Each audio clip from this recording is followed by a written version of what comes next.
संतप्त मानस शांत हों, जिनके गुणों के गान में बेवर्धमान महान जिन विचरे हमारे ध्यान। मोक्ष मार्ग प्रकाशक का 7वां अध्याय और उसमें उभयाभासी का प्रकरण आरंभ है। कल उभयाभासी की प्रवृत्ति बताते हुए ये बात कही थी, वो मानता है वो बात सही नहीं है। वो क्या मानता है कि कभी तो ये कहता है कि हम आत्मा को सिद्ध के समान शुद्ध मानेंगे, ये तो हमारा निश्चय हो जाएगा और वृत्तशील संयमादि पालेंगे, ये व्यवहार हो जाएगा। तो पंडित जी कहते हैं ऐसा तो है नहीं कि किसी द्रव्य भाव का नाम निश्चय और किसी द्रव्य भाव का नाम व्यवहार हो।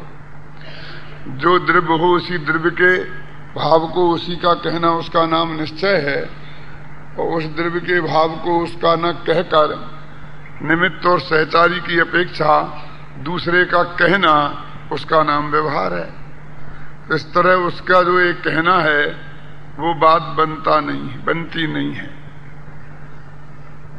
तब वो कहते कैसे बनती है,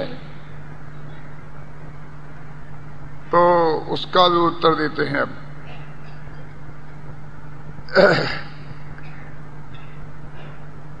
निश्चय नय से जो निरूपण किया हो उसे तो सत्यार्थ मानकर उसका श्रद्धान अंगीकार करना, ये बात 100% सच्ची है और ये ऐसी ही स्वीकार करने योग्य है।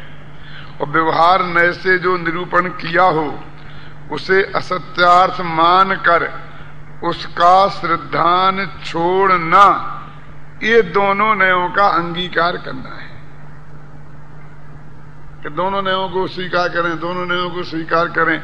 इसका अर्थ क्या है कि निश्चय नय ने जो बात कही है वो 100% सत्य है ऐसा मानकर स्वीकार करना, और व्यवहार नय ने जो कही है वो तो किसी अपेक्षा कहा है और ऐसा मानकर वो जैसा कहा है हूबहू सत्य नहीं है ऐसा मानकर उसका श्रद्धान छोड़ना, इसका नाम व्यवहार नय का अंगीकार करना है।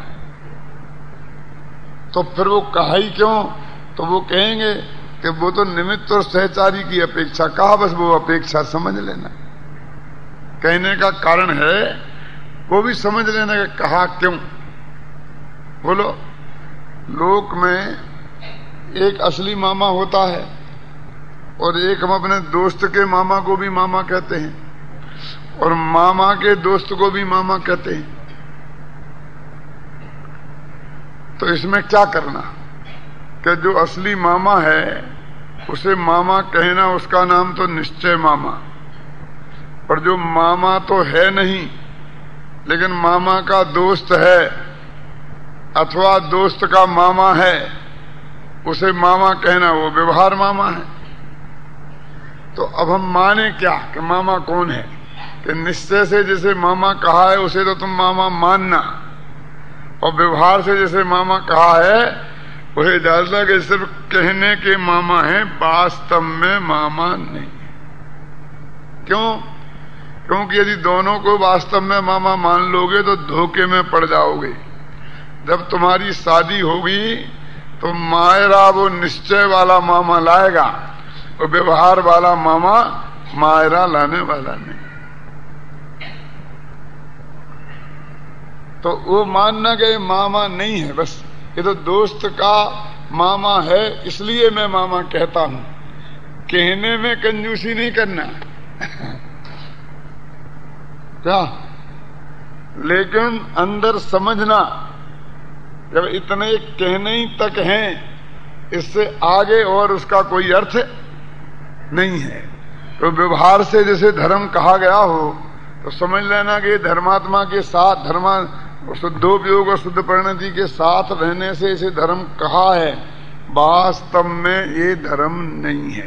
तो क्या मतलब इसका अचल जी कि मानना नहीं और कहने का मतलब क्या, तो ये पूजा पाठ वृत्तशील संयम ये व्यवहार से धर्म है ना, तो इसे धर्म कहना तो, लेकिन मानना नहीं। मानना नहीं माने क्या कि एक करके अपने को धर्मात्मा मत मान लेना और मैं चौड़ा और बाजार सकड़ा नहीं हो जाना, इसको गुरु जी नहीं कह रहे हैं।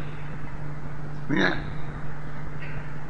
कहना, देखो कहने का निषेध नहीं है, इसे अधर्म कहोगे तो गली गली में पिटोगे। और इसलिए नहीं है कि कोई पीटने वाले गलती करेंगे अकेली, वे तो गलती करेंगे ही, लेकिन गलती तुम्हारी भी है, क्योंकि जिनवाणी में भी उसे धर्म कहने के लिए बात कही है और तुमने जबरदस्ती उसे अधर्म कहा। जिनवाणी तो कहती कहना, कहने में कोई दिक्कत नहीं है भरत भाई, और तुमने उसे कह दिया कि धर्म नहीं, अधर्म कहना शुरू किया, तो जो भी जिनवाणी की आज्ञा के विरुद्ध हुआ ना, तो पिटाई ठीक ही हुई, गलत कहां हुई? क्यों विनय जी, समझ में आया कि नहीं है? जिनवाणी तो जिनवाणी में भी कहा है, और तुम भी कहना, और मानना नहीं। तो मानने का मतलब क्या है? जब कहेंगे तो माना कैसे नहीं? तो माना ऐसे नहीं कि वो क्रिया तुम्हारे जीवन में भूमिका अनुसार होगी, करना नहीं, भूमिका अनुसार होगी। तो उस क्रिया होने से अपने को धर्मात्मा नहीं मान लेना, ये बात है। इसका नाम है मानना नहीं और कहना।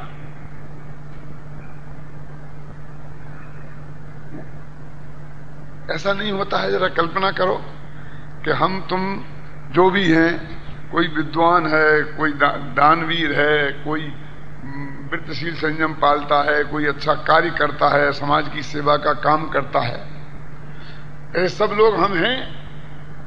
अब हम जो हैं, आज तक हम जो हैं, एक दिन में हम उससे एकदम बहुत बड़े विद्वान नहीं बन जाते। आज तक छोटे थे और कल तक बन जाएंगे, ऐसा होता है क्या? लेकिन एक दिन मान लीजिए हमारा अभिनंदन समारोह हुआ, तो लोगों ने बस बोलना शुरू किया, बहुत बड़े विद्वान है, बहुत बड़े विद्वान है। अरे मुझे तो पता ही नहीं था कि मैं इतना बड़ा विद्वान हूं। क्यों?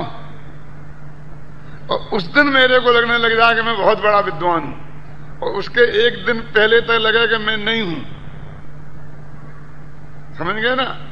अथवा आज तक मैं मानता था मैं बहुत बड़ा विद्वान हूं, और 10 मिनट तुम क्या समझते हो, तुम क्या समझते हो, इतना तो आता नहीं, इतना तो आता नहीं। अरे मैं सचमुच कुछ नहीं समझता। तो क्या बात हुई है? ये तुम अपने ज्ञान से अपने को विद्वान जानना तो कोई दोष नहीं है, लेकिन दूसरों के कहने मात्र से अपने को विद्वान माने और वे तेरे को मूर्ख कहना शुरू कर दें तो तुम मूर्ख मानने लग जाए। क्यों? ये तो समझदारी का बात नहीं ना। तेरा विद्वत्ता तेरे ज्ञान के आधार पर है कि जगत के कहने, जगत के कन्फर्म करने और नहीं करने के आधार पर है। जैसे हमने समाज की सेवा की, तो आपकी समाज की सेवा कोई आपको एक्सेप्ट करे कि तुमने उसकी सेवा की, इसके आधार पर है कि नहीं एक्सेप्ट करे तो भी नहीं की क्या? हमें मूल्यांकन अपने अपनी योग्यता और अपने वर्क से होना चाहिए ना, कि जगत के कहने से। तो मानना तो जो वस्तु का स्वरूप है वो ही मानना पड़ेगा ना। क्यों? कि कहने से मानना, मानना तो वस्तु की स्थिति कि ये जो पूजा पाठ वृत्तशील संयम मेरे जीवन में दिखाई दे रहा है, ये भूमिका अनुसार हुआ है, सो योग्य ही है, नहीं उचित ही। उचित और योग्य में फर्क है। योग्य माने तो अच्छा है, और उचित है माने सोच तुम कर्म कुर्वती आता ना, कि कमठ ने उपसर्ग किया और हिरण्य ने रक्षा का भाव किया, तो दोनों ने अपने उचित कार्य किया। तो पत्थर फेंके जे भी उचित कार्य है, कि कसाय वाले के लिए उचित ही है। उचित का मतलब समझ गए, बुरा भी उचित कहलाता है। ऐसी कसाय हो जिसको, वो तो ऐसे ही काम करेगा ना। तो मेरे जो आचरण हो रहा है, तो मेरी भूमिका के उचित ही है। मैंने अच्छे बुरे का क्या सवाल है? इस भूमिका में ऐसा होना ही चाहिए। यदि मैंने सदाचार जीवन में अपनाया है, रात्रि भोजन नहीं किया है, तो बढ़िया बात है, माने उचित है, नहीं करना चाहिए था, लेकिन इसकी वजह से मैं धर्मात्मा हो गया, इस धोखे में मत आ जाना। इसका नाम है मानना नहीं। मानना है कि इसकी वजह से मैं धर्मात्मा नहीं हुआ हूं, और लोक में तो कहेंगे बड़ा सदाचारी है, रात्रि में पानी भी नहीं पीता है, तो तुम भी दूसरे की कहोगे, तुम्हारी भी कहोगे। लोगों को प्रेरणा देने के लिए भी लोग कहेंगे, देखो ये कितना शुद्ध सात्विक जीवन है, दिन में 2 दफे खा लिया, रात्रि में पानी तक नहीं पीता, 4 घंटा स्वाध्याय करता है। तो जगत में प्रेरणा देने के लिए लोग तुम्हारा उदाहरण भी देंगे। क्यों? लेकिन तुम धोखे में मत आ जाना। इतने लोग तो कह रहे हैं फिर तो मैं तो धर्मात्मा हो ही गया हूं। मैं धर्मात्मा अपनी आत्मानुभूति, शुद्धोपयोग परिणति और शुद्ध परिणति के कारण होऊंगा। क्यों? ख्याल में आएगा नहीं? इतनी सी बात है। मानना जो अपने में शुद्ध परिणति और शुद्धोपयोग हुआ है, सम्यक दर्शन ज्ञान तात निश्चय प्रकट हुआ है, और उसके आधार पर ही धर्मात्मा मानना। ऐसा नहीं केवली अपने को केवली नहीं मानते होंगे तो वो अभिमान हो गया क्या? सम्यक दृष्टि अपने को सम्यक दृष्टि माने तो अभिमान हो गया क्या? नहीं, नहीं है, मानने चाहिए। तो कहना नहीं चाहिए, कहने में अभिमान कहलाएगा। हर एक से कहते पर मैं सम्यक दृष्टि हूं, मैं सम्यक दृष्टि हूं, मैं सम्यक दृष्टि हूं, तो अभिमान नहीं कहलाएगा। मैं करोड़पति हूं, मैं करोड़पति हूं। तो करोड़पति अपने पास करोड़पति नहीं मानेगा, व्यवहार से सही, निश्चय से सही, कि करोड़ रुपया मेरे पास हैं, ऐसा माने कि नहीं माने मैं आपसे पूछता हूं। लेकिन उसका प्रदर्शन करता फिर बसंत भाई, तो अभिमानी कहेंगे कि नहीं? ऐसा मानने का नाम अभिमानी थोड़ी है। वो संयोग का उसे ज्ञान है कि मेरे संयोग में इतनी चीज है। पति अपने को पति नहीं माने, पत्नी अपने को पत्नी नहीं माने, बाप अपने को बाप नहीं माने, बेटा अपने को बेटा नहीं माने। व्यवहार से लोक में, निश्चय से तो आत्मा कुछ नहीं है। क्यों? मनुष्य अपने को मनुष्य नहीं माने, व्यवहार से बात चल रही, घबराना नहीं। निश्चय से तो हम भगवान आत्मा हैं। क्यों? ये व्यवहार मानना क्या नहीं मानना मैं आपसे पूछता हूं। लेकिन ये सचमुच एक पर्याय की अपेक्षा ही है, ये बहुत टेम्परेरी बात है। असलियत में तो मैं त्रिकाली ध्रुव भगवान आत्मा हूं, ऐसी प्रतीति अंदर होना क्या नहीं होना? क्यों? तो हमारा उल्टा हो गया है। पुण्य कहा कहना तो मैं मनुष्य हूं, ऐसे कहने में कोई दिक्कत नहीं है, मैं पंडित हुकुमचंद ऐसा कहने में, तो हम कहना तो ऐसा सीखे कि मैं तो भगवान आत्मा हूं, मैं देह नहीं हूं, मैं पंडित हुकुमचंद नहीं। ये तो कहना तो सीख गए और मान रहे यही कि मैं पंडित हुकुमचंद। आचार्य कहते थे तो ये मान्यता सुधारनी है, वाणी नहीं। ये वाणी सुधारता है, मान्यता नहीं। कि तुमने कैसी जानी? कि भाई ऊपर के व्यवहार से हमें ख्याल में आती है तो हम कह रहे, यदि तुम्हारी नहीं है तो बहुत बढ़िया बात है। हम कौन सा किसी पर आरोप लगाना चाहते हैं? कि तुम्हारी मान्यता ही ऐसी है कि मैं तो त्रिकाली ध्रुव हूं। अभी भाई जी ने बहुत अच्छा कहा था कि सम्यक दर्शन तो उस प्रतीति का नाम है, अनुभूति का नाम नहीं। अनुभूति तो अनंत गुणों की पर्याय है, सम्यक दर्शन अकेले श्रद्धा गुण की पर्याय है। तो उस प्रतीति का नाम है कि ये त्रिकाली ध्रुव ये मैं हूं। जैसे कि हमारे दुनिया की 50 काम करते रहते हैं, तो उस वक्त एक प्रतीति बनी रहती है ना कि मैं पंडित हुकुमचंद हूं, कि मैं मनुष्य हूं, कि मैं वो प्रतीति कोई उसके लिए उपयोग में नहीं हो तो भी प्रतीति बनी रहती कि नहीं अंदर में? उस प्रतीति के लिए बार बार विकल्प खड़ा नहीं करना पड़ता है। कि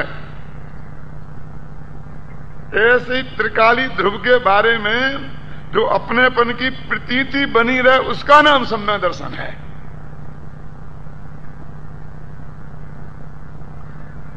भले ही भाषा ही नहीं, उपयोग भी ऐसा हो, मैं बोलो मैं स्त्री हूं, मैं पुरुष हूं, मैं पत्नी हूं, मैं पति हूं, मेरा एक कर्तव्य है, ऐसा भी विकल्प चलता हो, और विकल्प में ही उपयोग भी हो सकता है कि नहीं हो सकता है? तो माँ बाप का कर्तव्य अपने बच्चे को योग पढ़ा लिखा कर तैयार करना, उसे धंधे पानी से लगाना, तो ऐसा विकल्प भी चलता हो, तो उसके काल में भी मैं पिता नहीं, मैं तो त्रिकाली ध्रुव हूं, ऐसी प्रतीति 24 घंटे बनी रहती है। उसे बार बार किसी को याद दिलाने की जरूरत नहीं पड़ती है। ख्याल में है ना? वो प्रतीति का जोर इतना होता है कि 6 महीने में एक बार उपयोग में कम से कम जरूर आएगी। क्या कह रही? अपने 2 लाख रुपया जेब में रखे ही और अपने यहां से बंबई जा रहे हैं, 24 घंटे की जर्नी है, तो इसकी प्रतीति तो 24 घंटा बनी है, लेकिन 2-2 घंटे में हाथ भी वहां जा जाके देखता है क्योंकि प्रतीति का जोर मारता है कि नहीं, कि अभी है कि चले तो नहीं गए, कोई ने उड़ा तो नहीं दिए, क्यों? और संतुष्ट हो लेना चाहता है कि नहीं हो लेना चाहता है? और ज्यादा महिमा हो, 10 लाख हो तो आधा घंटे में हाथ जाता है। तो ऐसे ही वो ज्यादा महिमा हमारी दृष्टि में आ जाए तो 15 दिन में उपयोग उधर जाने लगेगा, और ज्यादा आ जाए तो अंतर मुहूर्त में जाने लगेगा, बार बार बार बार बार बार, और ज्यादा आ जाए तो वहां से हटेगा ही नहीं अनंत काल तक।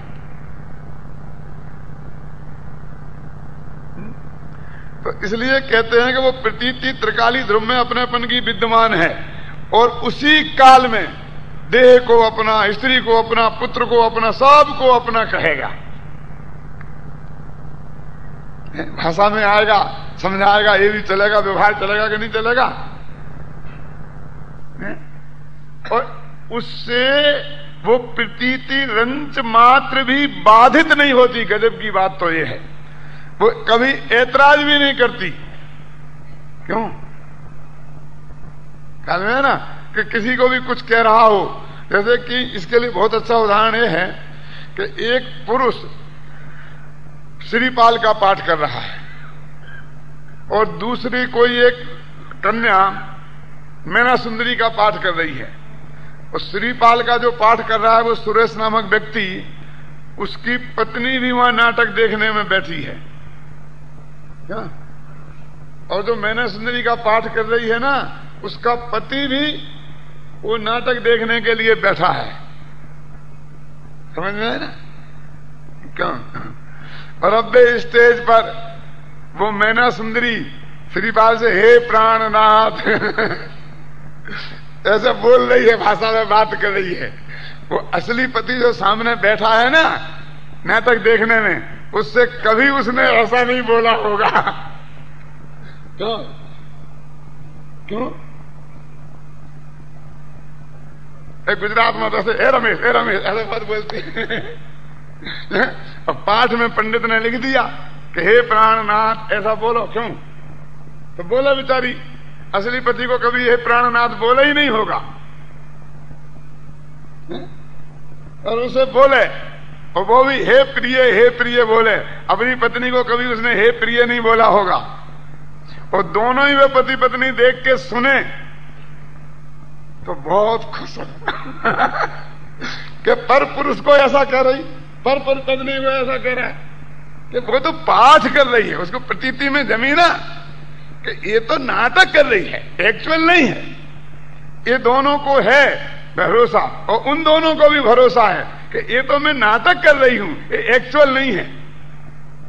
तो इसको बोलते हैं प्रतीति श्रद्धा, कि इसके बल पर कितना वो शांति चल रही है चारों के चित्त में, लेकिन एक के ही चित्त में से ये प्रतीति गायब हो जाए और उसको जो व्यवहार है सत्यार्थ मान ले तो क्या तूफान हो जाएगा, समझ ले। ऐसा नहीं है कि वो घर जाके लड़ेंगे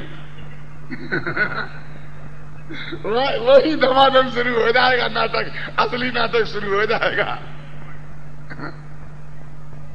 क्या नीचे बैठे वाले पति को ये लग जाए कि मेरी पत्नी तो सचमुच उस आदमी को पति मानने लग गई है, शंका हो जाए, क्यों? तो क्या होगा? चारों की प्रतीति में जरा भी स्खलन हो जाए तो उपद्रव हुए बिना नहीं रहेगा। अच्छा, और चौरों के व्यवहार में जरा भी स्खलन हो जाए तो नाटक बिगड़े बिना नहीं रहेगा। काय के प्राणनाथ प्राणनाथ निकटू में से प्राणनाथ प्राणनाथ कर, मैं कर सकता, तूने मेरे को हाथ लगाया तो एक टाटा लग जड़ूंगी, ऐसा शुरू हो जाए स्टेज पे ही तो क्योंकि इतने हुआ था कि तुम दूर से ही ऐसा ऐसा करेगा, मैं प्राणनाथ कहूंगी तो तुम दूर से प्रिय कहेगा, छुएगा नहीं, दूर से तूने ऐसा क्यों लगा, वो वहीं चांटा जड़ देगा तो क्या होगा? और नीचे से वो उसका पति कहे कि तूने मेरे से तो ये कहा था कि हाथ नहीं लगाएंगे, दूर ही दूर से बात करेंगे, और यहां तो तूने ऐसा हाथ लगा दिया, तो क्या होगा? यानी व्यवहार में भी दोष उत्पन्न हो तो उपद्रव हो जाएगा, और श्रद्धा में गड़बड़ी हो जाए तो उपद्रव हो जाएगा। शांति कब है कि श्रद्धा में बराबर उनको एक मेरा पति तो वो है जो नीचे बैठा है, ये नहीं, मेरी पत्नी तो वो है जो नीचे बैठी है, ये नहीं, ऐसा दोनों को रहे, और दोनों को भी ऐसा रहे तो ही वो नाटक सही चल सकता है। यही जगत के नाटक का सिन मूर्त नाटक देखन हारो बोले, समय साथ नाटक है भगवान आत्मा का, बस यही है। प्रतीति और व्यवहार में इतना बड़ा फर्क है।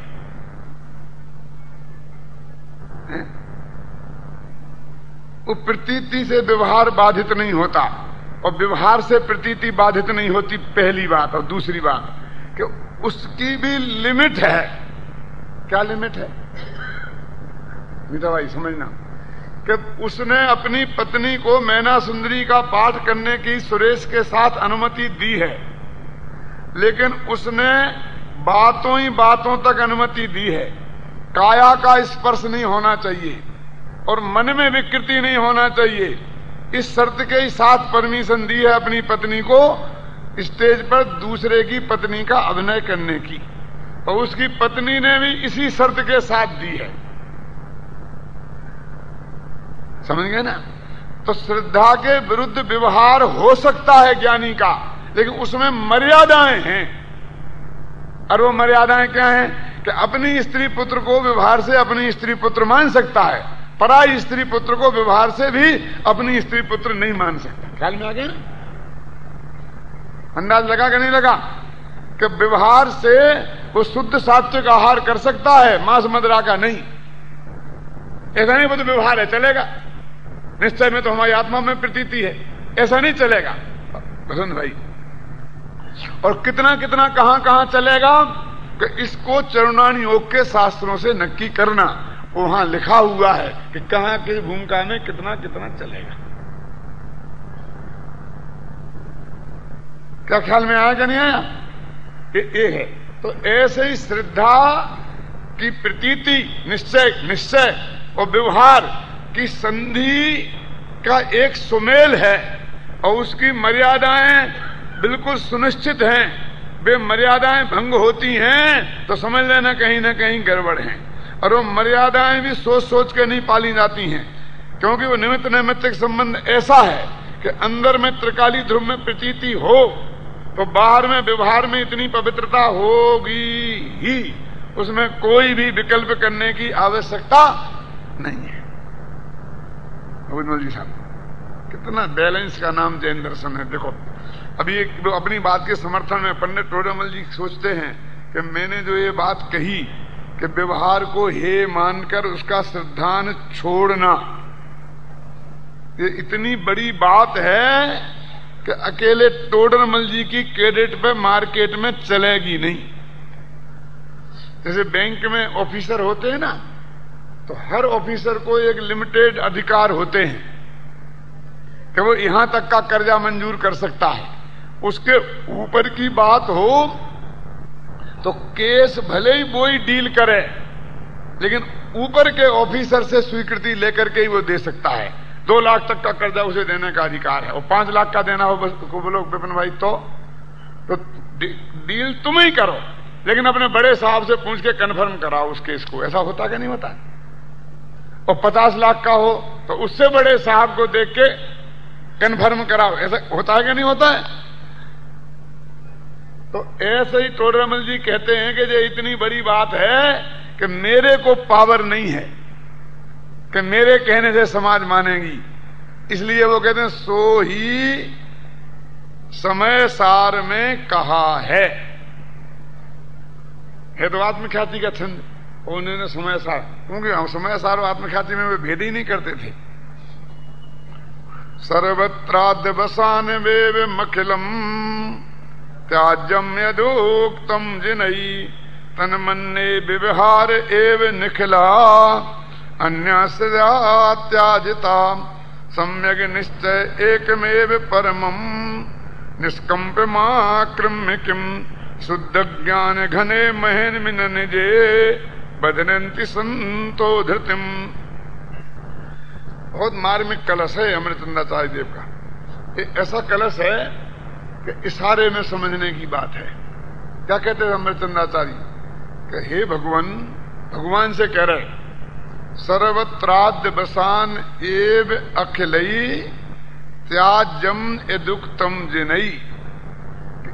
जिनेन्द्र भगवान ने, जिनई यदि उक्तम, जिनेन्द्र भगवान ने जो ये बात कही है, क्या बात कही कि सर्वत्राद्य बसान में मखलम त्याज्यम, कि सब जगह अद्वसान भावों का त्याग करो। सब जगह एक बात कही, अद्वसान भावों का त्याग करो, अद्वसान भावों का त्याग करो। भगवान ने तो इतना कहा कि अद्वसान भावों का त्याग करो।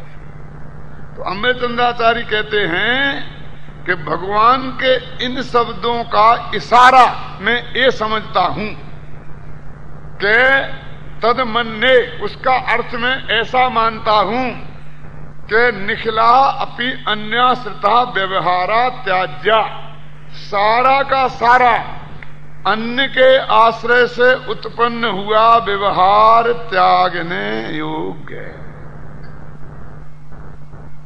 लेकिन हमने कहा कही कि साहब आपने कही हो चाहे नहीं कही हो, लेकिन जो आपने ये बात कही उसका अर्थ मैं ये समझता हूं। जिनेन्द्र भगवान की बात कह रहे अमृतचंद, क्यों? उसका अर्थ मैं ये समझता हूं कि क्या है कि हमने तो अद्वसान भाव समझते हैं ना, जो औपाधिक भाव, राग देश मोह, इन सबको अद्वसान भाव कहते हैं। मिथ्यात्व वगैरह सबको जिनसे बंद होता है ना, वो उन सब भावों को मोटे तौर से अद्वसान भाव कहते हैं।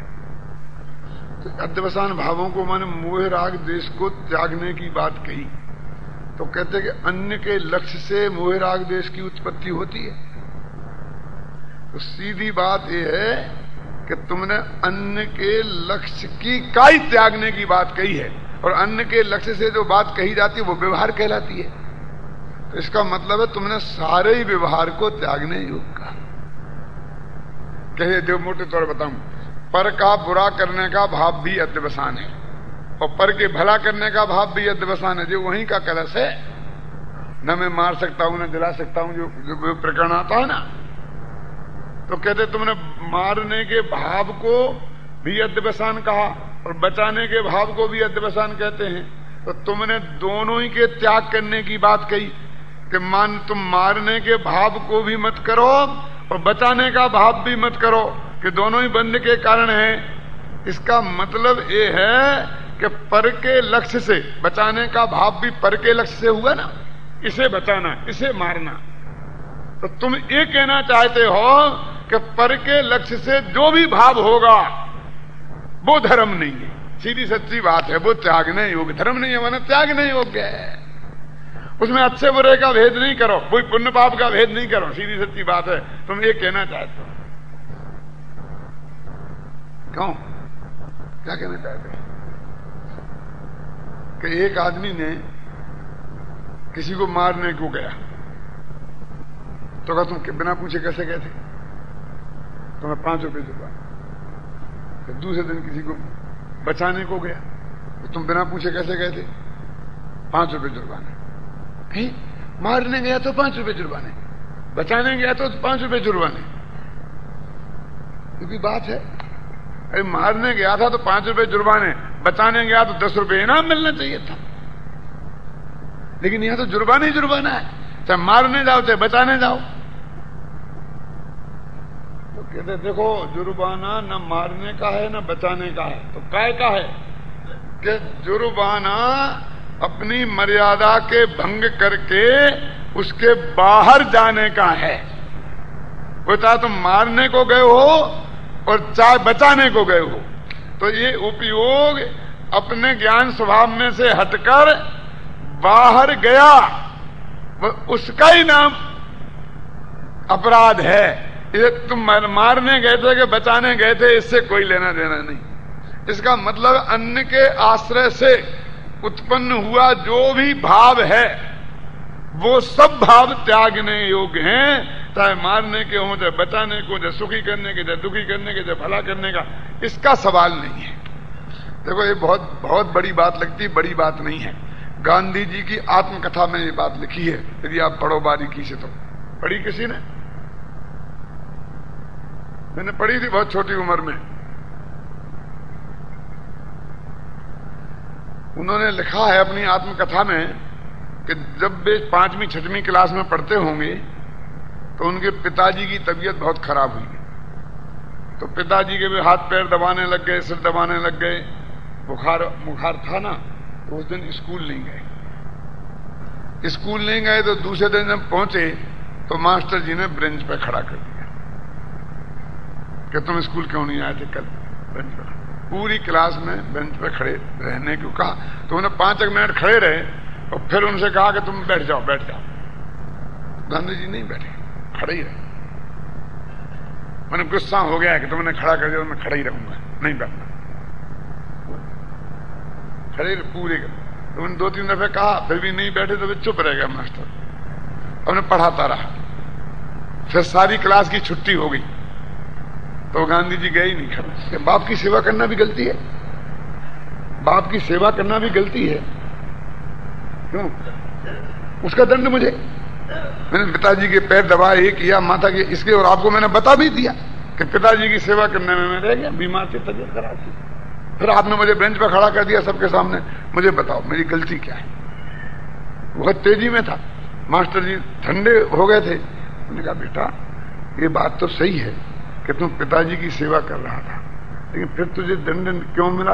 कि अनुपस्थित रहा ना, इसका दंड अनुपस्थिति का है। तुम अनुपस्थित रहा तो सिनेमा गया था कि पिताजी की सेवा कर रहा था, इससे हमें क्या? क्लास में अनुपस्थित रहेगा तो दंड मिलेगा, पहले छुट्टी लेनी चाहिए। नहीं ये मेरी समझ। अच्छे काम और बुरे काम में एक कैसे हो जाएगा? वही चक्कर, पुण्य पाप है। तो उन्होंने कहा कि बेटा ठीक है, मैं यदि तेरे को बेंच पे नहीं भी खड़ा करता और तेरे को माफ भी कर देता तो प्रकृति तेरे को माफ करती? क्या मतलब प्रकृति का? कि कल जो मैंने पाठ पढ़ाया था उससे तू वंचित रह गया, सबसे बड़ा दंड तो वो है। ये जो आज दंड दिया है बेंच पे खड़े रहना, ये तो बहुत छोटा दंड है बंदन भाई, मास्टर ने कहा। उस दंड से तेरे को भगवान भी नहीं बचा सकता। मैं कौन से खेत की मूली हूं? वो तो तेरे को कल ही मिल गया। बोल, यदि प्रकृति तू बाप की सेवा करता था इसलिए तेरे को आने को माफ है, तो वो जो कल तूने जो ज्ञान उपलब्ध नहीं कर पाया तो कोई तेरे को वो दे देगा? अब प्रकृति ने तो माफ नहीं किया, मेरे माफ करने से क्या होता है?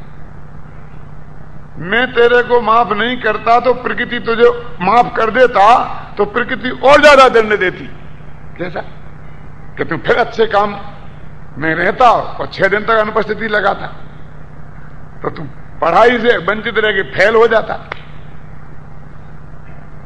प्रकृति तो माफ नहीं करती है ना कि तुम अच्छे काम में रहे या बुरे काम में रहे, अनुपस्थित रहे तो उसका दंड तो प्रकृति तत्काल दे देती है। तेरे को मिल ही गया ना, और भविष्य में भी मिलेगा। मैंने तो दंड तेरे को इसलिए दिया है कि तेरे को भविष्य में जो प्राकृतिक दंड है वो बहुत भयंकर है, जीवन बिगाड़ने वाला, वो ना भोगना पड़े। मैंने दंड नहीं दिया, शिक्षा दी है। महाराष्ट्र में ये छोटे मोटे दंड देने को शिक्षा देना कहते हैं ना, बेंच पे खड़े हो जाओ, उसको कहते शिक्षा दी। मैंने शिक्षा दी है, दंड नहीं दिया है। तो गांधी जी ने अपनी आत्मकथा में लिखा कि मुझे उस दिन ये मालूम पड़ा कि हम अपना जो कर्तव्य है उसके पालन करने में, चाहे किसी भले काम करने की वजह से चूकें, चाहे बुरे काम करने की वजह से चूकें, लेकिन वो दंडनीय अपराध है, ऐसी भूल भी नहीं होनी चाहिए। ये लिखा। बोलो, ये तुम्हारा समय साल आ गया, पढ़ लेना आत्मकथा में गांधी जी की, अब नहीं पढ़ी हो। ये समय साल लिखा कि तुम शुभ में रहे क्या अशुभ में रहे हमें क्या फर्क पड़ता, आत्मा में नहीं रहे ना तो तुम्हें मोक्ष का मार्ग प्राप्त नहीं हुआ। और इसे संसार में रखड़ना पड़ेगा, वो दंड मिला क्या नहीं मिला बोलो। तो चाहे पर की शुभ करने में शुभ भाव में उलझे रहो चाहे अशुभ भाव में। इसलिए अमृतचंद कहते महाराज मैं समझ गया आपका इशारा कि आप सर्वत्र ही अध्यवसान को त्याग करते हो कि दूसरे के बुरे करने के भाव की अपेक्षा भले करने के भाव को भी त्यागने योग्य कहते हो। इसका सीधा सच्चा अर्थ है कि संपूर्ण व्यवहार को तुम त्यागने की बात करते हो। दोनों ही व्यवहार है ना, तुम पर निश्चय से तो पर का करता कोई है ही नहीं, दूसरे का भला बुरा व्यवहार से ही भला बुरा करता है ना। तो चाहे वो व्यवहार से भला करने वाला व्यवहार हो और चाहे बुरा करने वाला व्यवहार हो, दोनों व्यवहार मोक्ष मार्ग में हे हैं, ये मैं समझ गया। अमृतचंद कहते हैं कि देखो वो टोडरमल जी कि मैं जो कह रहा हूं कि व्यवहार का सिद्धांत छोड़ना, तो सारे व्यवहार के सिद्धांत को छोड़ने के लिए समय सार में कहा है, उनने कोट किया। क्यों आप सोच लो, हम तो दिन भर दूसरों की सेवा ही करते रहे, करते रहे, करते रहे, तो उसमें तुम्हें आत्मा का अनुभव नहीं हुआ ना, तुमने अध्ययन नहीं कर पाया ना।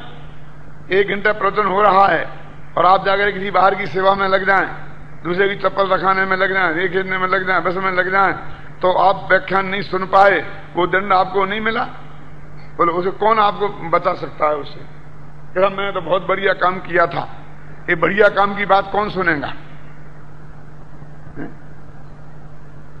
भगवान आदिनाथ का व्याख्यान हो रहा था, वो भरत चक्रवर्ती 6 खंड को जीतने गए थे, तो उन्होंने भगवान की दिव्य ध्वनि नहीं सुन पाई, तो उसका जो दंड उनको मिला उससे उन्हें कौन बचा पाया?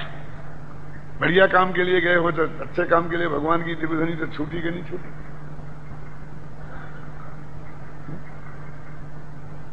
कि मेरी माता की तबीयत बहुत खराब है, पिता की तबीयत बहुत खराब है, इसलिए मैं तो पढ़ने नहीं गया, अपने भाई को भेज दिया, वो विद्वान बन जाएगा और मैं माता पिता की सेवा में रहूंगा। लेकिन 10 साल बाद वो भाई विद्वान बन के आएगा और तू मूर्ख रहेगा, तो माता पिता की तूने सेवा करी तो उसके बदले में तेरे को जो उसको मिलेगी 10,000 रुपये महीने की नौकरी, तो तेरे को भी 10,000 की मिलेगी ना,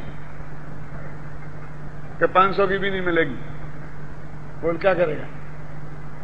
कोई इस बात को मानेगा कि बाप की सेवा करता रहा तो इसको भी कलेक्टर बना दो?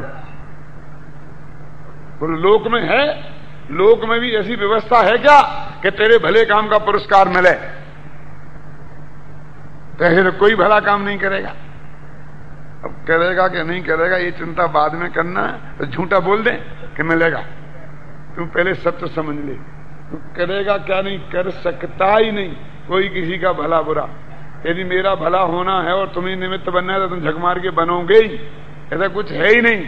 ये तो तुम पहले दिमाग में से निकाल देना कि एक दिन से करता धरता है, उसमें से तो ये अज्ञान पैदा ही हुआ है। आत्मा में तू नहीं गया एक क्षण को, तो अनंत काल से पर में तू कहां रहा? इसकी थोड़ी भी सुविधा तेरे को मिली? सम्य दर्शन हो गया तेरे को? कितना परोपकार करने से हो गया? बोलो अमल सिंह जी। नहीं तो प्रकृति तो माफ, प्रकृति में कोई माफ है ही नहीं ना। आचार अमृतचंद सारे में समझते हैं भगवान की बात है, घबराना नहीं। यदि तुम जिनई छंद को सुनो कितना मार्मिक है। सर्वत्राद्य बसान एव अखिलई त्याज्यम यदुक्तम जिनई। सारे अध्यवसान भाव त्यागने योग्य, ऐसा जो जिनेन्द्र भगवान ने कहा है। तन मन ने, उसका अर्थ मैं ऐसा मानता हूं, तन मन ने व्यवहार एव निखिलो अन्याश्रिता त्याजता। अन्य के आश्रय से उत्पन्न होने वाले सारे व्यवहार का त्याग किया है। मैं तो ऐसा अर्थ समझता हूं। ये है द्रोणाचार्य का असली अर्जुन शिष्य कि डंडा मार मार के कहे कि हे तो है, लेकिन लगा के करना तो पड़ता ही, किसी न किसी तरह स्थापना करे, उसका नाम असली शिष्य नहीं है। एक कदम और आगे की माने। कैसा शिष्य है मालूम है? कि एक चिड़िया का बच्चा था, वो घोंसले में रहता था, छोटा पैदा ही हुआ तो 2-4-10 दिन का था। चिड़िया बाहर से जाती थी, खाने के लिए दाना लाती थी, अपने मुख में भर के, और तो भरे क्या, थैला तो उसके पास था नहीं, और उसके मुख में वो एक दाना डालती थी, फिर जाती थी उड़ के, और मील 2 मील से एक दाना उठा के लाती थी, अपने बेटे के मुख में डालती थी। इस तरह बेटे का पेट पालती थी। बेटा देखता कि मम्मी उड़ के गई, बेटे का भी मन मैं भी साथ चलूंगा, मैं भी साथ चलूंगा, क्योंकि मोटरसाइकिल तो थी नहीं कि वो मम्मी पीछे बैठ जा बेटा तू। कह नहीं बेटा तेरा भी काम नहीं है, तू यहीं रह, तू यहीं रह, तू यहीं रह। लेकिन एक दिन तो वो बेटा अड़ गया कि मैं तो साथ चलूंगा। कि बेटा आकाश के मार्ग में सड़कें नहीं बनी हैं और माइल स्टोन भी नहीं है, और चौराहे पर पुलिस वाले भी नहीं खड़े हैं कि रास्ता भूल जाए तो तू बता। एक दफे हम इस घोंसले से उड़ के गए और हमारा तुम्हारा यदि वियोग हो गया और रास्ता भूल गए और तुम लौट के घर नहीं आ पाए, तो ये हमारा तुम्हारा वियोग सारी जिंदगी के लिए हो जाएगा। फिर हो सकता है हम इस भव में मिले ही नहीं। इसलिए कि मम्मी कुछ भी हो, एक दिन तो निकलना ही पड़ेगा। अब तो मेरे से तो इस घोंसले में बैठ के नहीं रहा जाता है, मैं तो चलूंगा। नहीं मानेगा? नहीं। तो यहां बैठ दीक्षांत समारोह हो जाए। यानी मेरे को जो तुझे समझाना है कि जीवन कैसे चलाना, तो मैं तेरे को समझा दूं, अंतिम अपना वसीयतनामा तेरे को कर दूं, और बाद में अपने एक साथ आ जाएंगे तो अच्छी बात है, और अलग हो गए तो हो गए।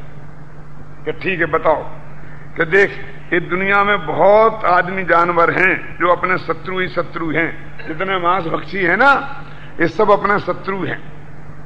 ऊपर बाज तेरे को खाने को फिरेगा, नीचे से कुत्ता बिल्ली भी तेरे को खाने के लिए दौड़ेंगे, जमीन पे बैठेगा तो कुत्ता बिल्ली खाने को दौड़ेंगे, आकाश में बाज झपट्टा मार के तेरे को खाने को दौड़ेगा। चारों तरफ मांसाहारी जीवों के भरे पड़े हैं, तू अपने घर में सुरक्षित है, ये सब तेरे को खाने के लिए दौड़ेंगे। लेकिन सबसे ज्यादा खतरनाक 2 पाया है।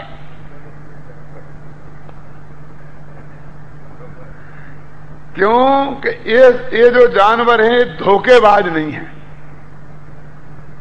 क्योंकि ये तो हाथ से ही मारते हैं, पैर से मारते हैं, मुंह से मारते हैं, लेकिन ये तो पत्थर उठा के मारता है दूर से ही। दूसरा जानवर तो तेरे पास आएगा तब मार पाएगा, चाहे कुत्ता बिल्ली तेरे पास आए बिना तेरे को मार नहीं सकता। तू भग जाएगा, उड़ जाएगा तो बस किसके काबू की बात नहीं है। लेकिन ये 2 पाया बहुत नालायक है, ये पत्थर उठा के मारता है तो दूर से ही मार देता है। तो सबसे ज्यादा सावधान इस नालायक से रहना। कि मम्मी इससे बचने का उपाय क्या है, आत्मा की अनुभूति की प्रक्रिया क्या है? कि बेटा और तो तब तेरे पे झपटे तब भागना, लेकिन ये 2 पाया नीचे को झुके ऐसा तो ही भाग जाना। क्यों कि ये नीचे को झुका है तो पत्थर उठाएगा और फिर तेरे को पत्थर उठा के मारेगा। तो ये नीचे को ऐसा ही होए तो भाग जाना। तो मम्मी ये बात तो ठीक है, लेकिन एक प्रश्न है मेरा। यशपाल जी तुम जितना ही बोलोगे 6:30 बजे पूछना, लेकिन मैं तो अभी पूछूंगा। कि बोलो बोलो। कि एक प्रश्न है कि क्या है कि ये जो 2 पाया है नीचे को झुके तब तो मैं भाग जाऊं, लेकिन ये नालायक जेब में पत्थर रख के लाए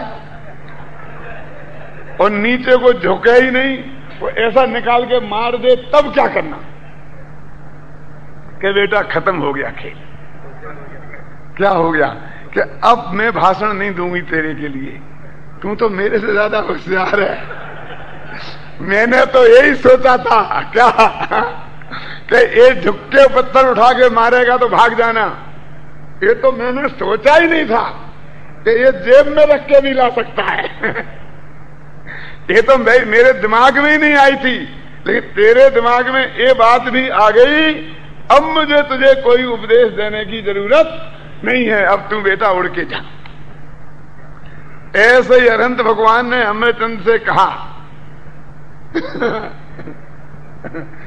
कि सभी अध्यवसान त्यागने योग्य हैं। तो अमृतचंद कहता सुनो, रुको रुको रुको, कि महाराज इसका अर्थ मैं ये समझा हूं कि अन्न के आश्रय से होने वाला सारा व्यवहार में त्यागने योग्य है। कि समझ गया, अब तुझे कोई समझाने की जरूरत नहीं है, अब बेटा तुम समझाना और को, अब मुझे समझाने की जरूरत, तूने तो इससे आगे की सोच ली। मैं तो अध्यवसान मन राग देश मोह भावों को त्यागने की बात कही थी, क्यों? और तूने तो अन्न के आश्रय से उत्पन्न हुआ सारे व्यवहार में को त्याग कर लिया। हमने तो ऐसे होशियार शिष्य थे, और हम कैसे हैं अपनी भी बता दें कि आपने राग त्यागने को कहा था, शुभ राग त्यागने को कब कहा था?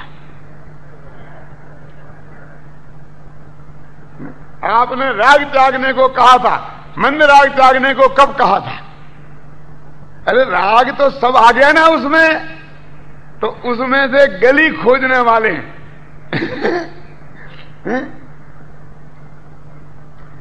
कि नहीं ठीक है, सब राग त्यागने योग्य है, लेकिन भूमिका अनुसार तो होता ना, होगा ना कि हाँ होगा, लेकिन वो भी त्यागने योग्य है। जब होगा तो कैसे त्यागने योग्य? वो तो होगा ही ना कि हाँ होगा, वो तो होगा ही, तो उसे तो करें ना। अरे अभी होगा कर रहा था, होगा तो हमने कहा कि हाँ होगा, तो ये करने पे आ गया। क्या क्या होगा तो होने दे, तू तो ये मान के वो त्यागने योग्य ही है।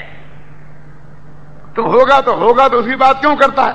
जब तेरे हाथ में ही नहीं है, तुम करेगा ही नहीं, और फिर होगा तो तेरा उससे क्या लेना देना है? तो उसके बहाने उसको करने की परमिशन मांगता है, क्यों? कि देखो भाई साहब, कोई भी बिना मेरे से पूछे सभा में से उठ के नहीं जाएगा, और किसी को जोर की एक ही लग जाए तो जा सकता है ना। तो फिर हम उठ के जाएंगे, तो हमको जोर की लगी कि नहीं लगी आप नक्की कैसे करोगे? कि तू बताएगा तो हम नक्की कर लेंगे। तो फिर मैं नहीं लगी हुई बता दूं तो भी आप मान लोगे ना? कितना होशियार है कि भैया तेरे से हमें माथा खराब नहीं करना है, तेरे हाथ जोड़ते हैं मतलब तुम चाहे जैसा कड़क नियम बना दो, मैं तो जाऊंगा क्यों? मैं तो रागाधिक को करूंगा, उसका कर्ता बनूंगा कि तेरे को मरना है तो जो भी करना हो कर। हम क्या करें? शिष्य तो ऐसा होना कि कहां गया भैया?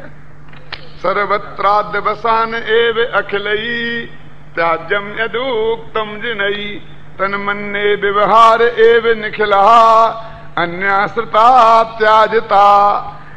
इसलिए मैं ऐसा मानता हूं कि अन्न के आश्रय से उत्पन्न होने वाला सारा व्यवहार त्यागने योग्य है। नीचे की पंक्तियां, सम्यक निश्चय एकमेव परमम निष्क्रम्य माक्रम्य किम शुद्ध ज्ञान घने महन विनजे बदनंति संतो धृतम। सब व्यवहार त्यागने योग कर देंगे क्या? हाँ, तो फिर क्या करेंगे? वो इसमें से ही निकलता है कि वे असरण हो जाएंगे। इसके बाद कई कलश है वो, क्या करेंगे? सभी त्याग कर दूंगा, सब व्यवहार त्याग करेंगे क्या? क्या पागलपन की बात करता है? सम्यक निश्चय एकमेव, अरे एक जो निश्चय एक भगवान आत्मा है, उसमें निष्कंप हो से जम जा। शुद्ध ज्ञान के घन पिंड जो भगवान आत्मा महिमा वाला है, उसमें संत लोग अपनी वृत्ति को क्यों नहीं बांध लेते? ये है ना काम कि संत लोग अपनी वृत्ति को एक त्रिकाली ध्रुव में क्यों नहीं बांध लेते? फिर क्या करेंगे? ये करना ना, क्यों? अरे बहुत से लोग हमारे पास आते हैं, कहता हम रिटायर्ड हो रहे, हमें कोई काम बताना। क्यों? कि हाँ साहब बताएंगे। कि साहब बताओ कोई काम, आपने कहा था कि हम बताएंगे। कि मैंने कहा समय सार का मुख्य प्रकाश का स्वाध्याय कर। वो तो ठीक है, कोई काम बताओ। क्यों? तो कह रहे ना, स्वाध्याय करो ना, कि वो तो करेंगे ही, लेकिन उसमें क्या होता है घंटा 8 घंटा? कोई काम बताओ ना 4-6 घंटे का, तो ये कोई 2-5 मिनट का काम है? हमको तो 40-40 वर्ष हो गए इसको रटते रटते, तो भी पार नहीं पड़ती है। तो भी उसमें हमको लगता है कि अभी बहुत समय की जरूरत है।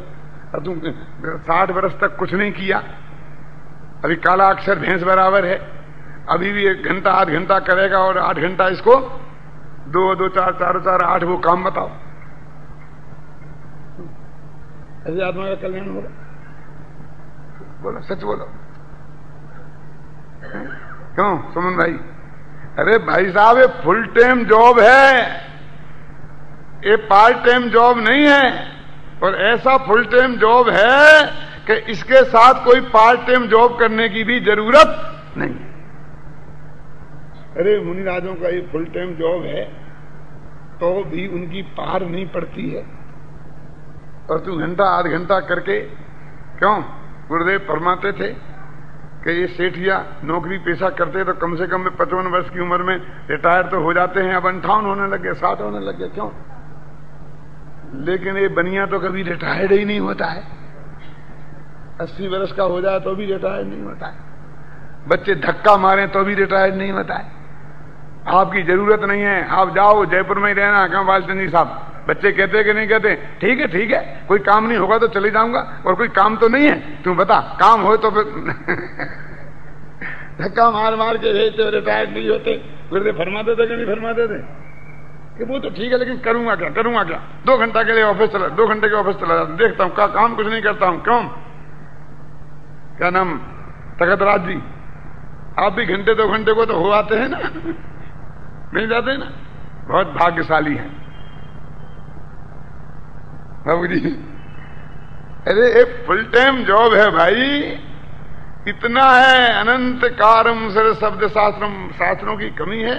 अरे तेरे को भगवान आत्मा का जब तक अनुभव नहीं हुआ तब तक एक क्षण की भी फुर्सत मिलने की बात नहीं होना चाहिए। आचार्य कहते तू इसमें धैर्य करके, संत लोग इसमें वृत्ति को क्यों धारण नहीं करते? मेरी समझ में नहीं आता। जब भगवान ने कह दी कि पर में कुछ करना ही नहीं है, उधर के बारे में सोचना ही नहीं है, उधर को देखना ही नहीं है, ख्याल में है ना?